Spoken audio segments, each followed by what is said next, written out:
begin at the beginning. It is spring, moonless night in the small town, starless and Bible black, the cobbled streets silent, and the hunched quarters and rabbit's wood, limping invisible down to the slow black, crow-black fishing boat bobbing sea. The houses are blind as moles, the moles see fine tonight in the snouting velvet dingles. I saw on the doorstep a young man who really did seem to be remarkably small. He looked very frail indeed, and he used to really rather work on this by wearing sweaters 6 sizes too large. He wanted to be pale and dying all the time, and he wanted to be long and sickly and green and all that. In point of fact, of course, he was square and small and not like the conventional idea of a poet at all. His name was absolutely mad, you know. It was dreadful. A drunkard and a womanizer. I've never seen my father drunk, ever. He really loved sweets. Kathleen used to put dolly mixtures round the bath, you know, to persuade him to get into the bath. And all the people of the lulled and dumbfound town are sleeping now.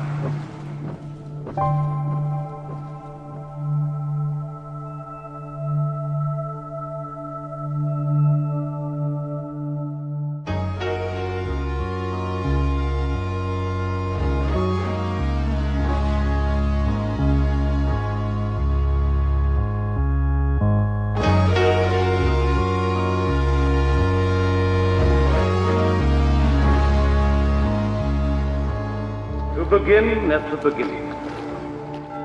Or to begin at the end. I loved a man whose name was Dick. He was big as a barrel and 3 feet thick. And I loved the end, this bit of it anyway, was what Dylan Thomas wanted more than anything. To be revered as the great Welsh poet of all time. But the one I loved best, awake or asleep, was little Willie Wee, and he's 6 feet deep.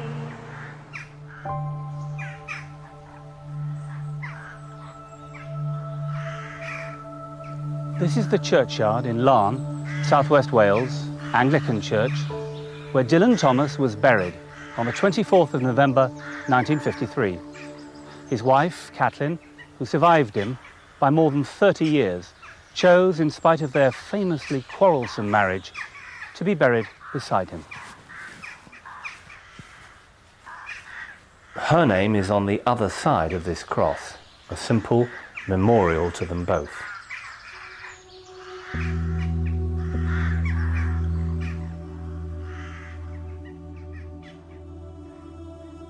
It's the only thing he ever thought to do, yes. I thought the only thing he could do, he was, from the very start, he had just the one idea, that the poems and the booze. Tonight's arena starts with the death of a famous poet and traces a backwards life from the grave to the cradle. My mother was very much against him going the last trip, and he went from a 3rd trip to a 4th trip, and for some reason, some devil sent him there in himself. Light breaks where no sun shines, where no seas run, the waters of the heart push in their tides, and broken ghosts with glowworms in their heads, the things of light, file through the flesh where no flesh decks the bone.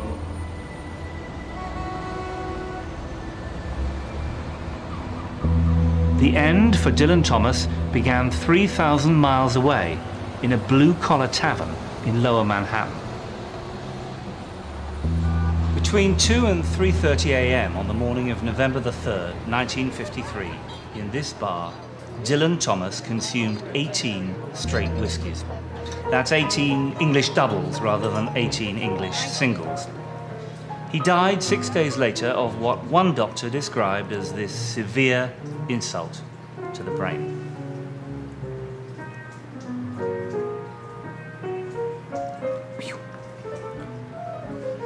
Does this story sound familiar to you?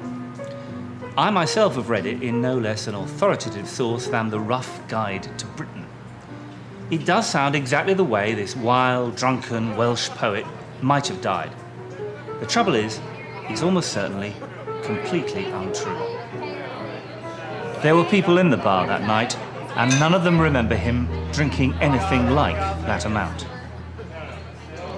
The phrase severe insult to the brain first surfaces in this book, Dylan Thomas in America, by John Malcolm Brinnin, the fountainhead of the Dylan Thomas myth. This is the poet as pulp fiction hero. He had had enough of public performance, and enough even of his own exhibitionism. And in despair he said, "I've come to the melancholy conclusion that my health is totally gone. I've seen the gates of hell."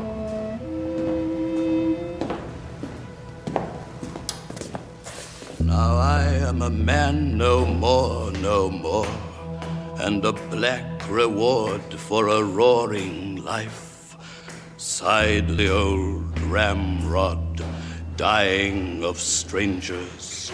Tidy and cursed in my dove-cooed room, I lie down thin and hear the good bells jaw. On whirlwind tours from coast to coast, clowning outrageously, lionized, triumphant, yet miserable, he lectured, partied, drank, and read. But in New York one evening, desperate beyond all recall, he went to a bar where, by his own account, he downed 18 straight whiskeys.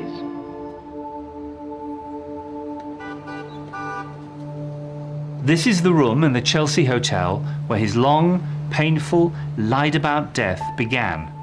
It was Brinnin who introduced Thomas to the Chelsea. Unbeknownst to his wife, Kathleen, he was sharing the room with Brinnin's assistant, Liz Rytell, the recipient of that boast about the 18 straight whiskies. Thomas's last days were stage managed by an unholy trinity of American admirers, Brinnin, Rytell, and this man. Milton Feltenstein was a pill doctor with a lucrative practice in Gramercy Park. Without taking blood or urine samples, he'd been giving the possibly diabetic poet injections of cortisone, benzedrine, and morphine. Feltenstein was notoriously coy about quantities. Indeed, he refused to discuss his treatment of the poet right up until his own death. But there's no doubt at all about the last shot he gave Dylan Thomas. It was half a grain of morphine, enough, under the circumstances, to send him into irreversible coma.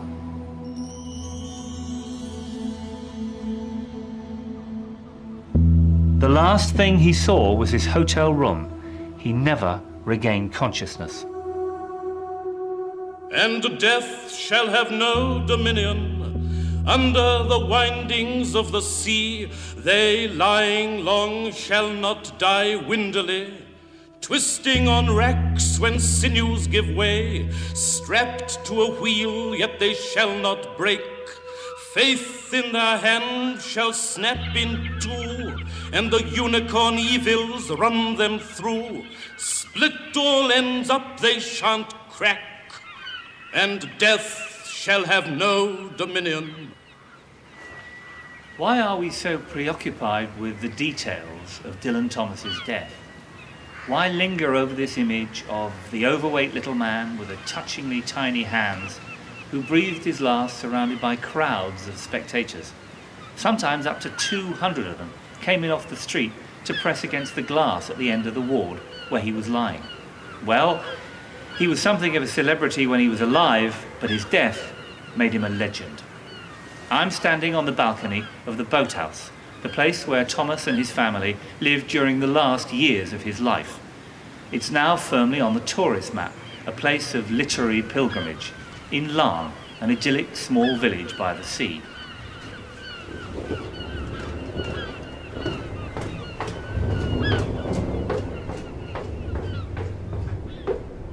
When he was recovering from his trips to London or later on to the States, he would be in a state of collapse. And my mother would put him to bed and she would feed him milksops. In fact, when he finally collapsed, she said the trouble with these American women was that they didn't know how to look after him. The nurse role almost immediately became my leading role. And quite early on, he, I don't know, he said he wasn't going to do something, he bloody well wasn't going to call so-and-so or whatever it was. And I said, Dillian, you really must. And then facetiously I said, after all, as your nurse and your manager, I have the say in these things. To which she said, you're not my nurse, you're not my manager, you're my love. So, that was the relationship.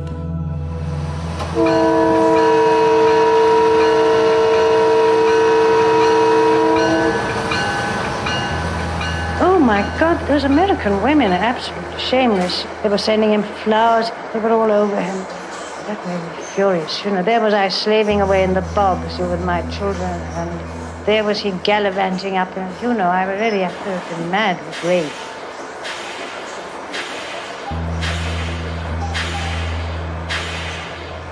Dylan died on his 4th trip to America. As we go back in time, only a few months earlier, we find him on his 3rd tour, April to June 1953. These nationwide tours were exhausting. Though they helped to make him famous, they did nothing for his marriage or his already fragile health.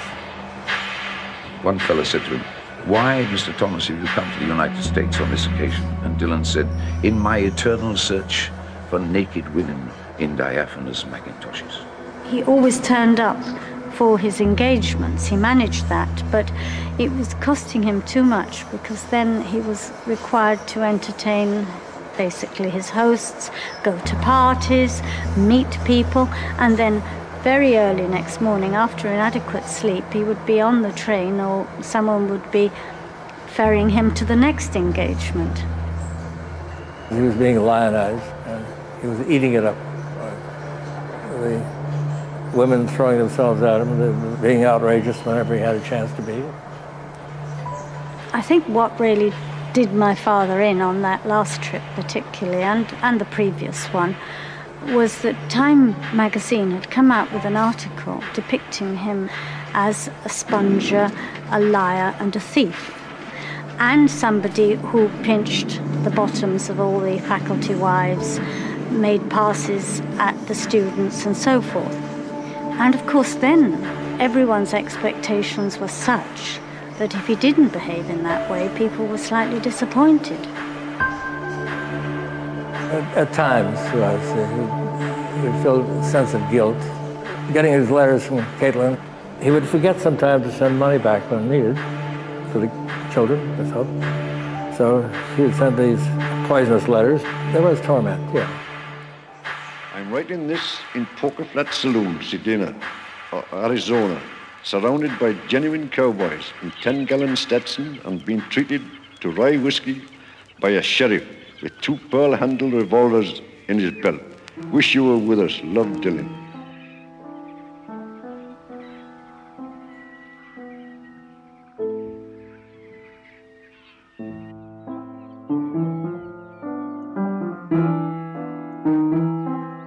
Mother still took the top of the egg off for my father. He did really absolutely nothing domestically. We had a desk up here in the sitting room. He would answer his letters and do all the sort of preparatory business of the day, which wasn't creative writing.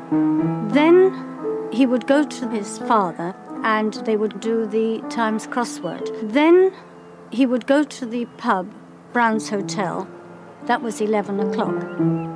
He desperately wanted his father to approve his creative work. And he always showed his father his latest work. He was completely devoted to his parents.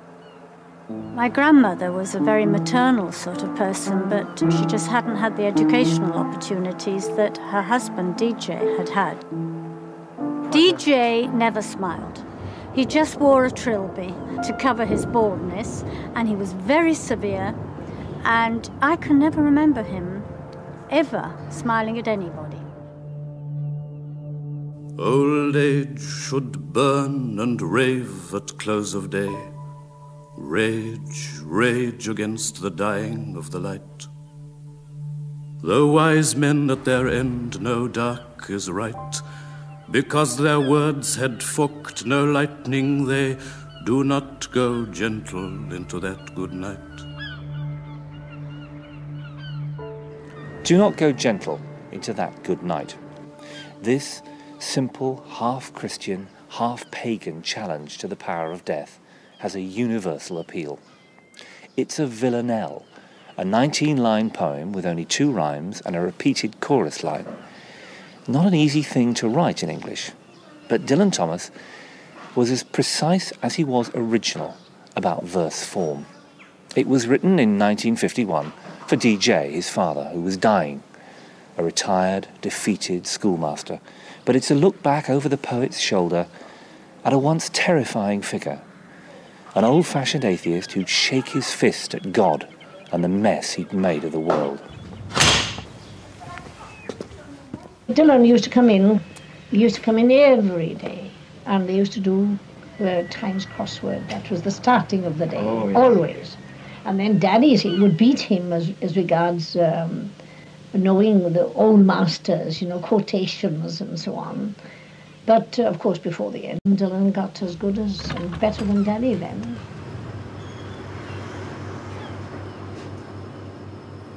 Grave men near death who see with blinding sight, blind eyes could blaze like meteors and be gay. Rage, rage against the dying of the light. And you, my father, there on the sad height, curse, bless me now with your fierce tears, I pray. Do not go gentle into that good night. Rage, rage against the dying of the light.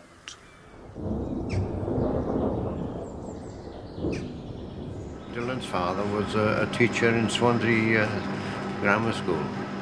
And then he retired and he came to Larne and he lived in the Pelican just across the road. Very temperamental man. Not very nice. No, he had a terrible temper with him. Did he? Yeah. You were around in Larne when Dylan was living here? Yeah, well, I'm only 72. And so you remember him quite well? Yeah.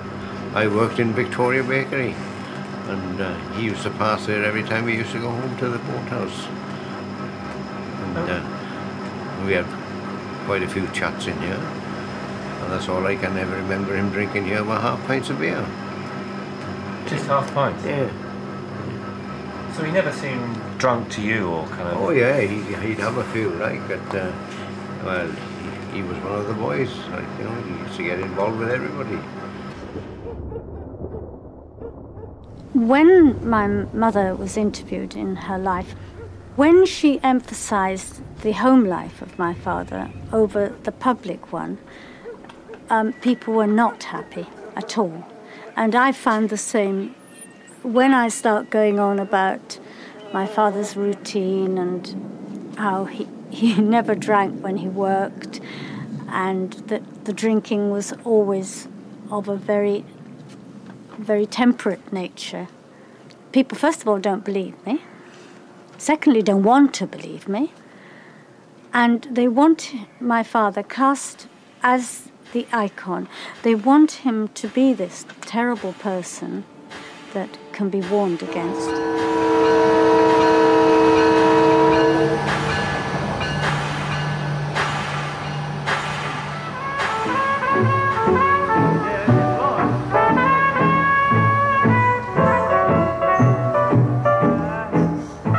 There one goes, unsullied as yet in his Pullman pride, toying, oh boy, with a blunderbuss bourbon, being smoked by a large cigar, riding out to the wide open spaces of the faces of his waiting audience. When that light came up on him, all the lights came on, and it was the most beautiful, inspiring, fantastic performance.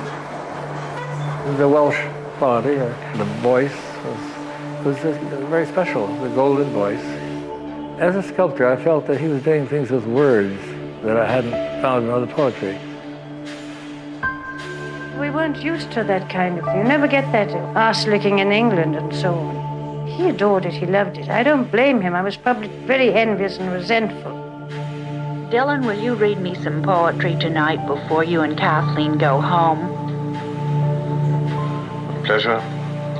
I'll read a poem of my own, and then one or two poems by other people. In the mustard seed sun, by full tilt river and switchback sea where the cormorants scud, in his house on stilts high among beaks and palavers of birds, this sand-grain day in the bent bay's grave, he celebrates and spurns his driftward 35th wind-turned age. Heron, spire, and spear. I couldn't regret marrying Dylan because that's an experience in a lifetime. And he was a marvelous person, let's face it. It's just that I didn't want to share him with anybody. But you can't expect of me to have someone who's made for everybody, all for myself. Dylan made the second of his 4 trips to America, the one that immediately preceded the Undermilt Wood journey in 1952. They arrived on January the 20th and stayed for 4 months. In the first leg of the tour, he did 26 performances in 47 days. Grueling. But the most important thing about the trip is that it was the only one he took with Kathleen. People are still taking sides in this marriage. What tends to get forgotten is that these two people could not leave each other alone. They were in love. Kathleen survived him by more than 40 years and left no less than 3 accounts of the relationship after Dylan was dead.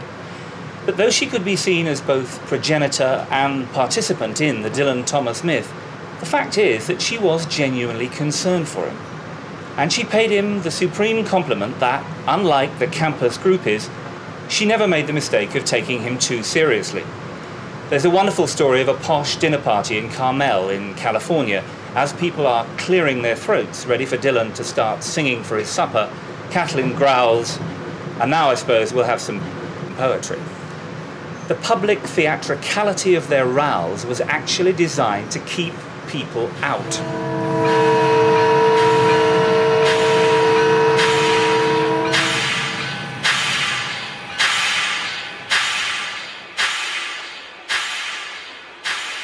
How did he write poetry? Was it easy for him or difficult? No. It was terribly difficult.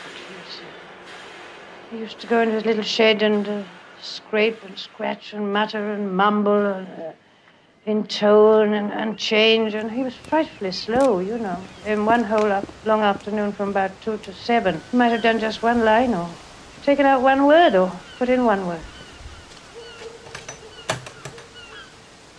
When at readings he introduced his beautiful lyric poem, In My Craft or Sullen Art, Exercised in the Still Night, he used to say, this poem's a complete fraud. Actually, I work in the afternoons like everyone else.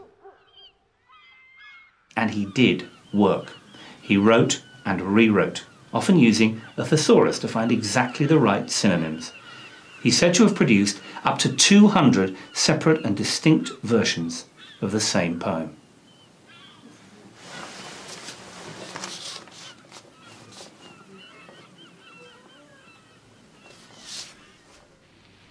Not for the proud man apart from the raging moon I write on these spindrift pages. nor for the towering dead with their nightingales and psalms, but for the lovers, their arms round the griefs of the ages, who pay no praise or wages, nor heed my craft or art. I never trusted him. No, I didn't, because he was a typical Welshman. And a thief and a liar. Taffy was a Welshman, Taffy was a thief. Most evenings after work, Dylan would return to the pub, this time with Kathleen. Their drinking sessions invariably ended badly. Kathleen knew about the other women in Dylan's life, and he knew that she too had been unfaithful. I beat the Jesus out of him. It was always after the pubs. You know, just before getting into bed kind of thing. I threw myself at him, or caught a hold of him and just bang him on the floor, and so I was really quite nervous myself that I might have killed, you know, knocked him out.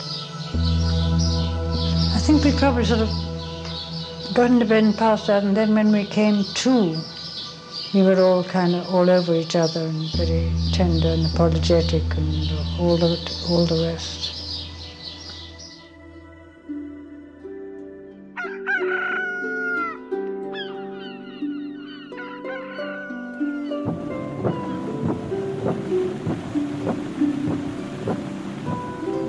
A springful of larks and a rolling cloud, and the roadside bushes brimming with whistling blackbirds, and the sun of October, summery on the hill's shoulder. Here were fond climates and sweet singers suddenly come in the morning, where I wandered and listened to the rain-ringing wind blow cold. In the wood, far away under me.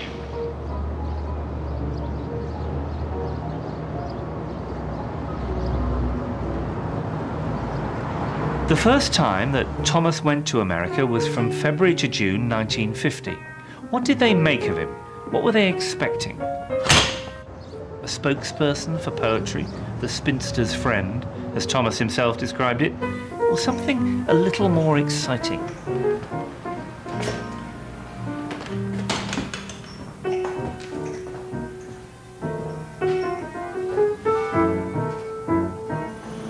To make a legend, you need material. Dylan Thomas's great subject was Dylan Thomas. And on that first tour, which was a huge hit, on one occasion he was moved from a 300 to a 1,000-seat auditorium. He created something uniquely modern out of what he once called the small, bone-bound island of himself. Readers had had Eliot's religion and Auden's Marxism. Now they had a new hero, one who was to prove an inspiration to the Beats, Bob Dylan and the Beatles. A small, apparently rebellious, drunken Welshman who, while not afraid of sexual profanity, preached the sacredness of individual perception, raged against systems and money, and saw heaven in a grain of sand. What will the neighbours? Poor Mrs. Waldo. What she puts up with. Never should have married. She didn't have to. Same as her mother. There's a husband for you. Bad as his father. And you know where he ended? Up in the asylum. Crying for his ma. Every Saturday. He hasn't got a land. Carrying on. With that Mrs. B.T. Morris. Up in the quarry. And seen her baby. It's got his nose. It makes my heart bleed. What he'll do for drink. He sold the piano. And her sewing machine. Falling in the gutter. Talking to the lamppost. Using language. Singing in the W. Poor Mrs. Waldo.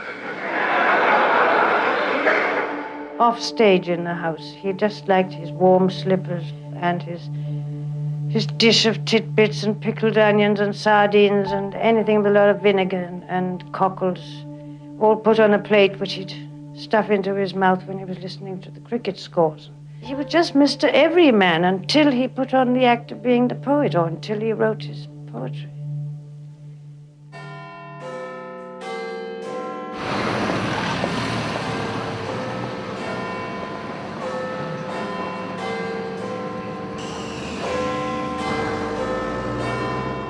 Previous to his first trip to America in 1950, Thomas's principal platform had been in London and BBC Radio, then in its heyday. This is the British Broadcasting Corporation. In everything that concerned the spoken word on radio, he was impeccably professional. One gets rather tired of unending stories of his drunkenness, which was often imposed upon him by his hangers-on. In my own BBC experience, he was invariably sober and conscientious during rehearsals. I've known him leave his fellow drinkers in a pub at lunchtime in order to get back to the studio and study his part before the afternoon rehearsal. I remember I met Dylan in our nearest BBC pub, and he was drinking half a pint of bitter as usual with a cigarette jutting out of his mouth. "Hello, boy," he said to me, "I got an idea for the radio. It's all about a village that was mad. You hear people talking in their sleep and dreaming. Is it worth 50 quid advance?" I said, "Yes." He said, "Now?" And I said, "Yes." So I took him over to the copyright department and got him 50 quid advance.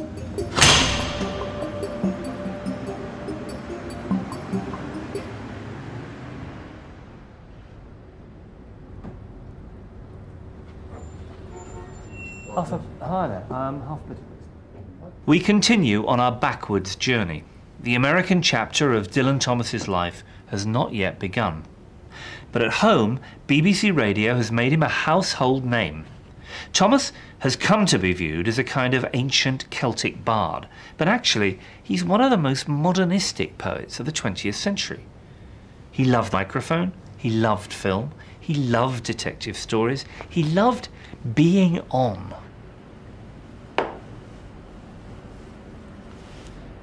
So who was this man who died so tragically in a New York hospital?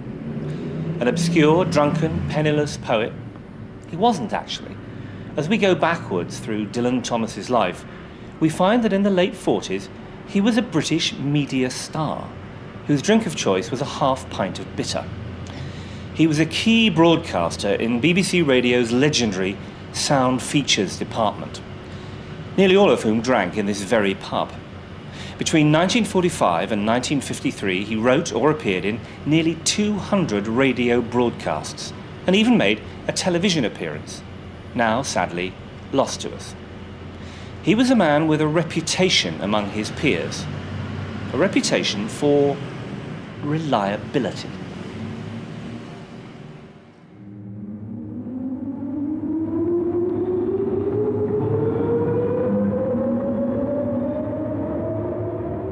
Over Sir John's hill the hawk on fire hangs still.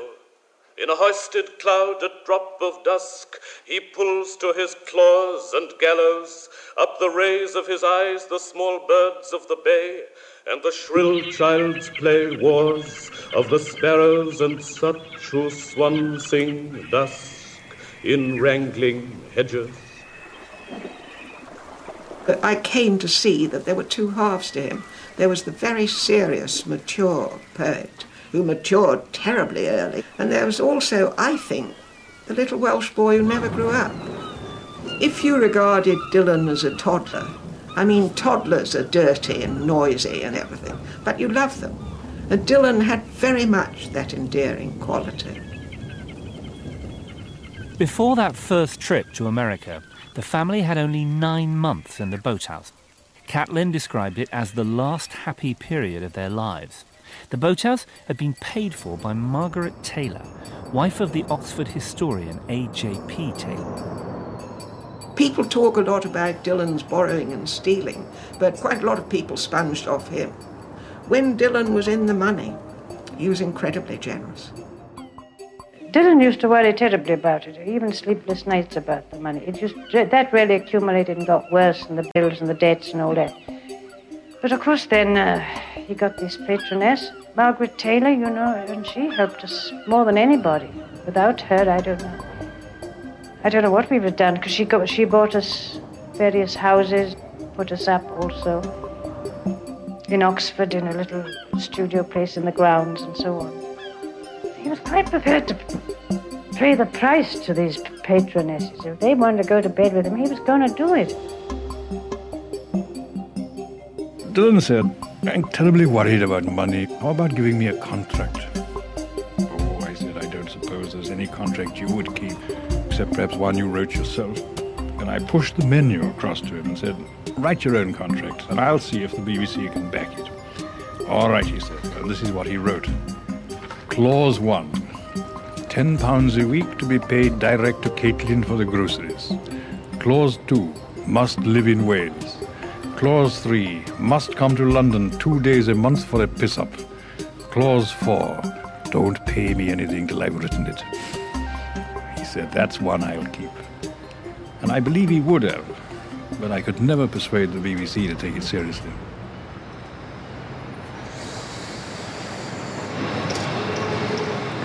During the Second World War, between 1940 and 1945, Thomas was a scriptwriter for Strand Films. It was the only job he could get. He didn't want to join the army and kill people. He wrote documentaries about the home front, and he wrote poems about the effect of the war, like among those killed in the Dawn Raid was a man aged 100. He wrote that one on a scrap of paper in 10 minutes in a cutting room. It was these poems, collected together in Deaths and Entrances in February 1946, that finally made his reputation. These were poems that were not just experiments with words, they were about something. And they went down very well with the literati who hung out in the square mile behind me, between Regent Street and Broadcasting House.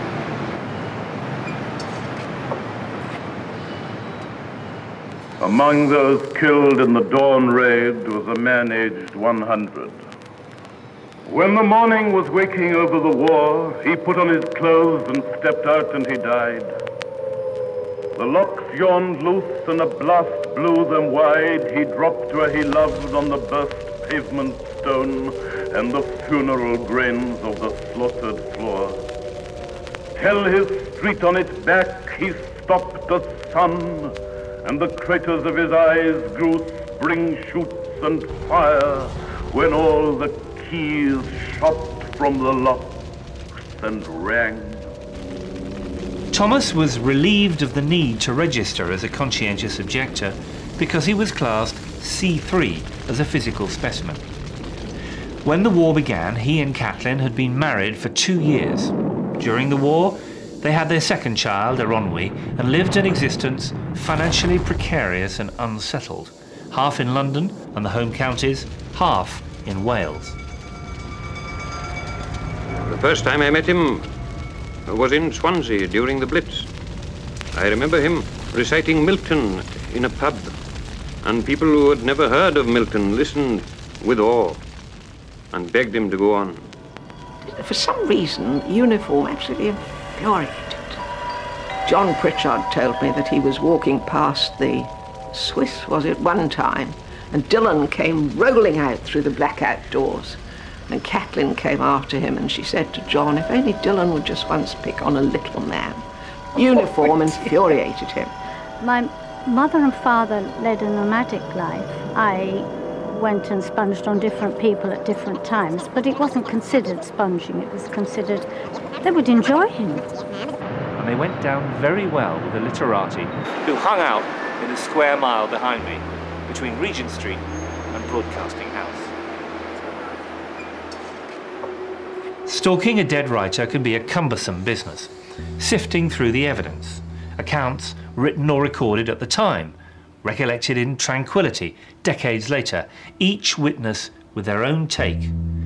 In the case of Dylan Thomas, does anyone have the whole story? And does any of this help us to understand his work? You see, he was such a good poet, and he liked to behave like a bad one. And he was such an ethical man, and he liked to appear totally unrespectable. With Dylan, Dan Jones said Dylan preferred lies. He liked lies because they were more interesting. He thought the truth was very often very dull. But more people were draining his energy and draining his cash, you know, because he didn't have much, but he spent it when he had it. A lot of people would like to have a continual party for their life without the consequences. And just to read about my father and to imagine him having a continual party and producing great works, it's nearly as good as doing it themselves. He gave a great feeling of both health and unhealth, of someone who was ruining himself, whose teeth were gone, who couldn't eat breakfast, who had awful sort of hangover pains, talked about pain and joy, and of health, of a marvelous, captivating energy. So it never occurred to one that he was burning himself to pieces exactly. I think he did compartmentalise his friends.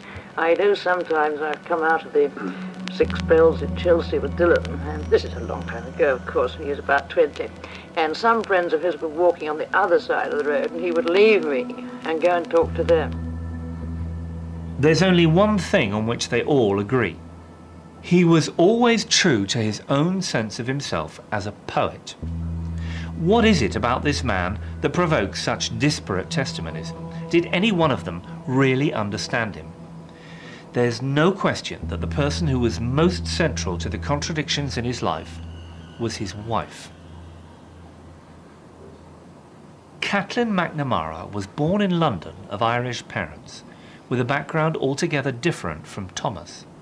She was brought up in the country in Hampshire among art and artists. They met in the Wheatsheaf pub in London in 1936, shortly after the publication of his second volume, 25 Poems. He was the bohemian poet, she was the poet's girl. There he was, talking away as usual. Yes, he kind of fell all over me, you know, put his head on my knee and never stopped talking. And it seems almost immediately that we kind of fell into bed together. All happened so naturally, as though we'd known each other all the time. Kathleen and Dylan Thomas are one of the great literary love affairs of all time. The irony is he wrote hardly any love poems to her. The most important one, originally entitled Poem to Kathleen, was called I Make This in a Warring Absence, and it's basically a poem about a row. Couldn't live with her, couldn't live without her. It's also, and this is a point we can't make too many times, incredibly obscure and difficult to understand.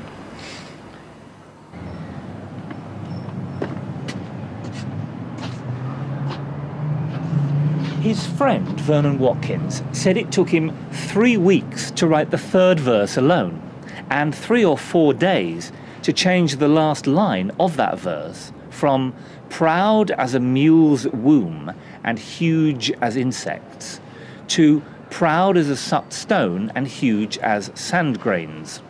Was this 3 days well spent? But deliberate density of syntax was a Thomas trademark long before he met Kathleen. He'd already published his first collection, 18 Poems, in 1934. And where was he when he wrote those poems?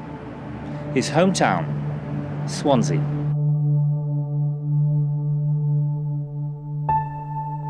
I wonder whether you remember a friend of mine. What's his name? Young Thomas. What's he look like?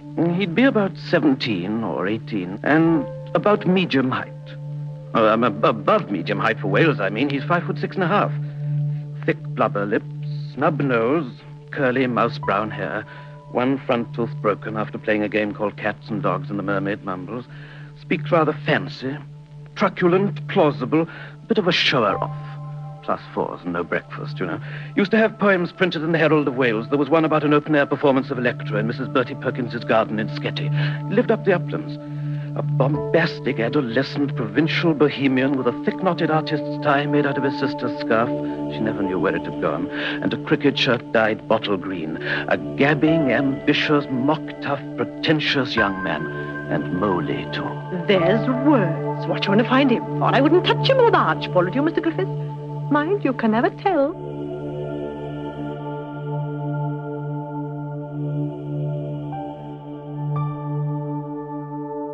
He didn't sound Welsh, did he? I don't think I never thought of him as being sounding Welsh. He caught the lilt of Welsh because it was all around him. He caught the hoyle, that powerful sing-song of the old-style Welsh preachers, now, alas, almost gone from the Welsh pulpit. And Dylan, curious enough, although he never spoke Welsh, was probably the last great practitioner of the hoyle. Wales is a foreign country. They do things differently there.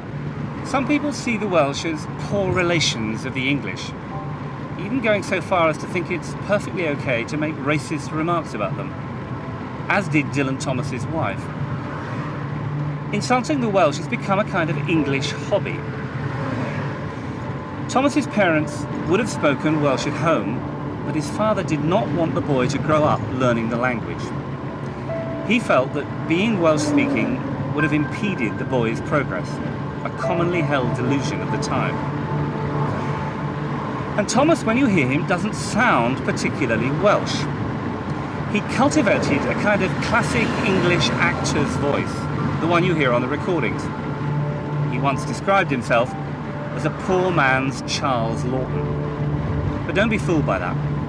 Dylan Thomas was Welsh, all right.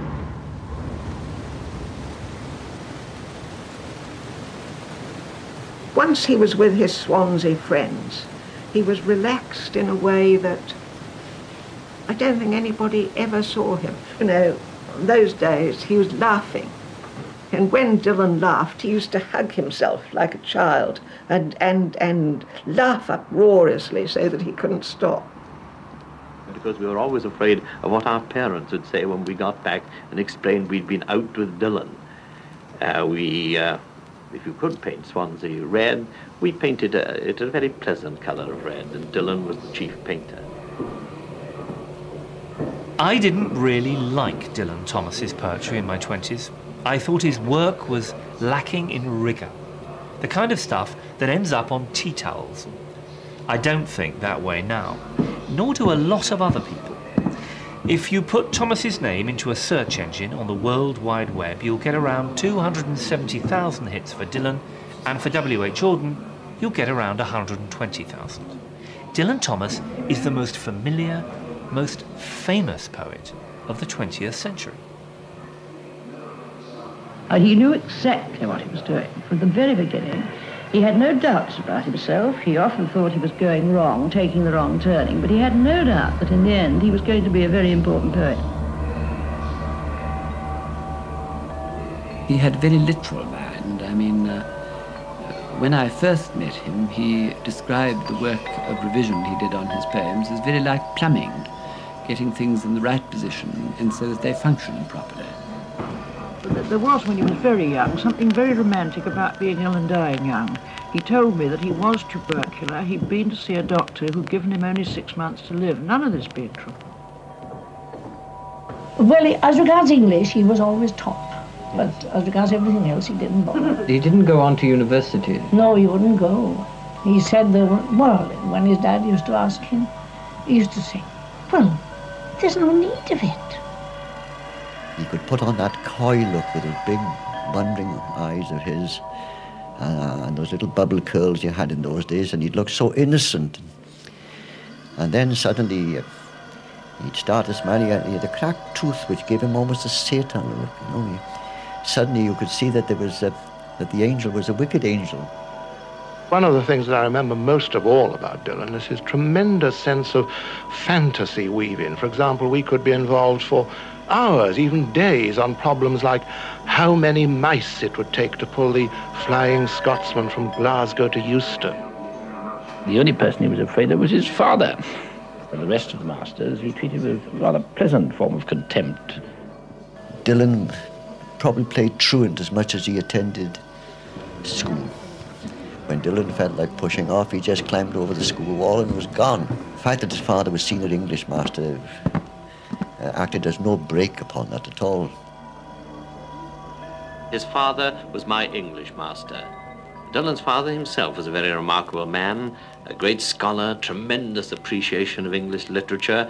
He used to talk to us boys as if Chaucer was an old boy of Swansea Grammar School. He made things vivid, exciting, and he had a touch of Dylan in him. I think he felt towards the end that Dylan had fulfilled all the ambitions that he, Dylan's father, could have done if he'd really applied himself to it.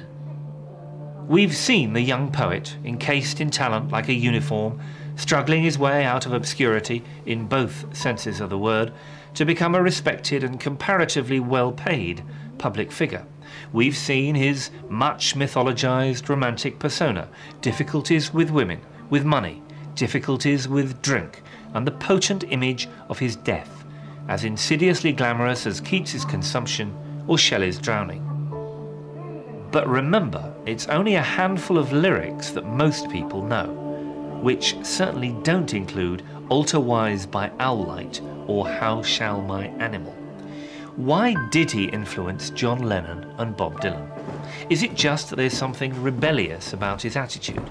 Was it just sex and drink and not having a proper job?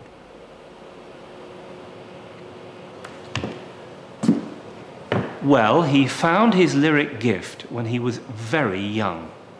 And Death Shall Have No Dominion was published when he was only 19, long before he was accepted by the literary establishment. When a young man's thoughts turn to love and death, and he can express himself as powerfully as Dylan Thomas, his reputation is made. The heart of the Dylan Thomas story is in his beginnings, which is why we decided to tell it backwards.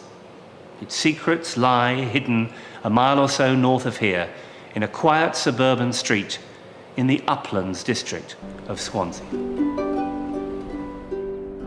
And I came to the shops and houses of the Uplands.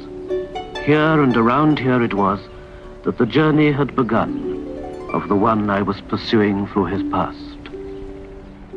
Having been taught English at the grammar school in Swansea by Dylan's father, my memory is of an extremely irascible teacher, very impatient, and could be quite cruel, but a magnificent reading voice. He was happy when he was reading or quoting, and he did this quite magnificently. Behind the school was a narrow lane, where only the oldest and boldest threw pebbles at windows, scuffled and boasted, fibbed about their relations. My father's got a chauffeur. What's he want a chauffeur for? He hasn't got a car. Dylan described himself as the Rambo of Cumdonkin Drive, and this respectable house in the Uplands, the cosy Swansea suburb, is where he was brought up.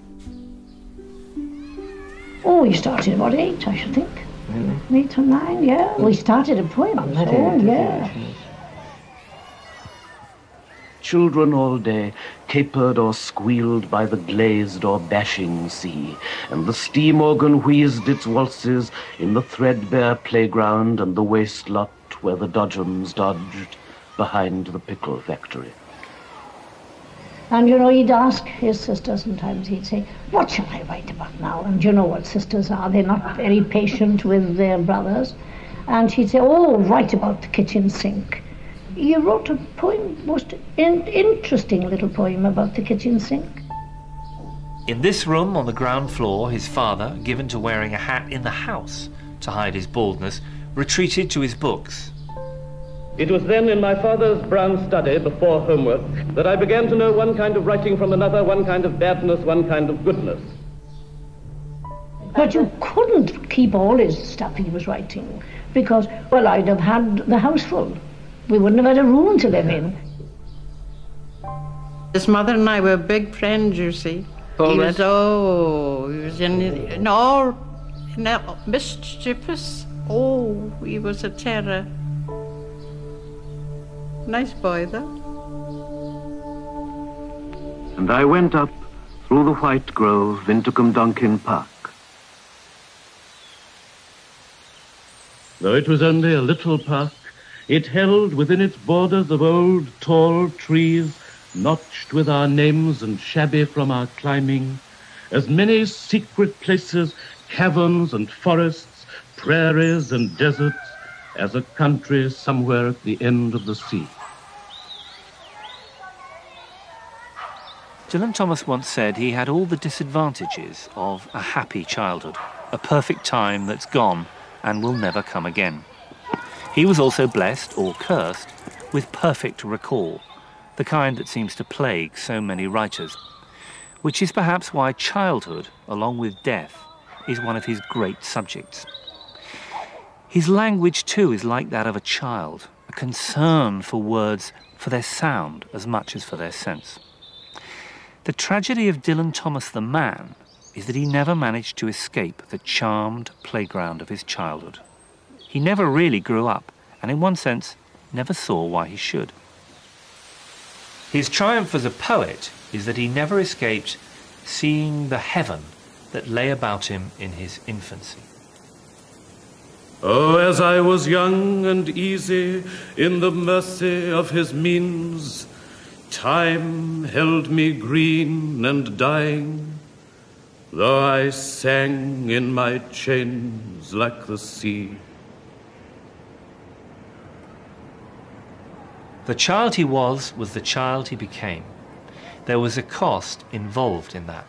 He paid for it with drink, with hard currency, with damaged loves and friendships, and finally with his life. Now, he was born in 1914. Well, during the First World War, I used to come in, I'd been down to the Uplands shopping, and I'd say, "Dad, do you know who's gone to the front today?" Well, then he would go, Dylan, as a little boy, and he used to go to the front and couldn't understand where the people were. The only front I knew was the little lobby before our front door. I could not understand how so many people never returned from there. But later I grew to know more, though still without understanding, and carried a wooden rifle in the park and shot down the invisible, unknown enemy like a flock of wild birds. He was a very delicate little boy. As a young boy, he was extremely delicate. This bedroom was the best bedroom. Dylan was born in here. The mystery at the heart of the Dylan Thomas legend is simplicity itself. It's a complicated business to write as clearly as Thomas did at his best. Poems with the directness of vision of a young child. As well, see, when he was very small, I used to say to his daddy, "Oh, Daddy, don't read Shakespeare to a child only about 4 years of age. He doesn't understand this." And he used to say, "Well, he'll understand it. It'll be just the same as if I was reading an ordinary thing."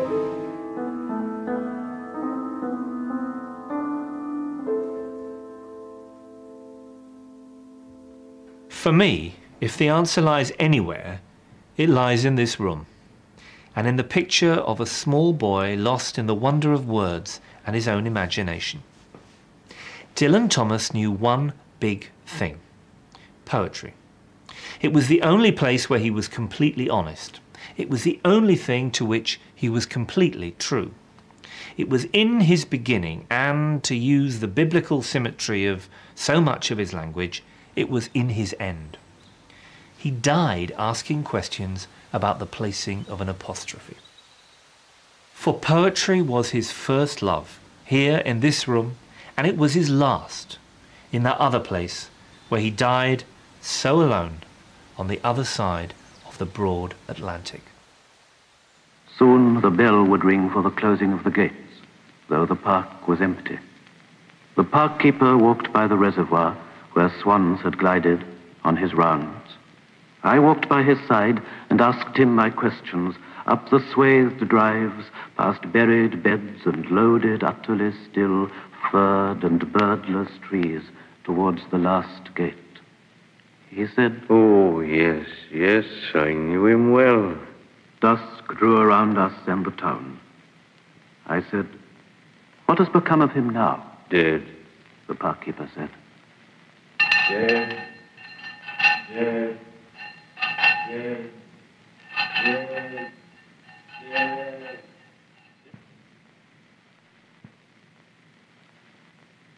You had no trouble in entertaining him because to give him plenty of notepaper and pencils, he'd go into his own little bedroom and he'd write and write and write and write and write and write and write.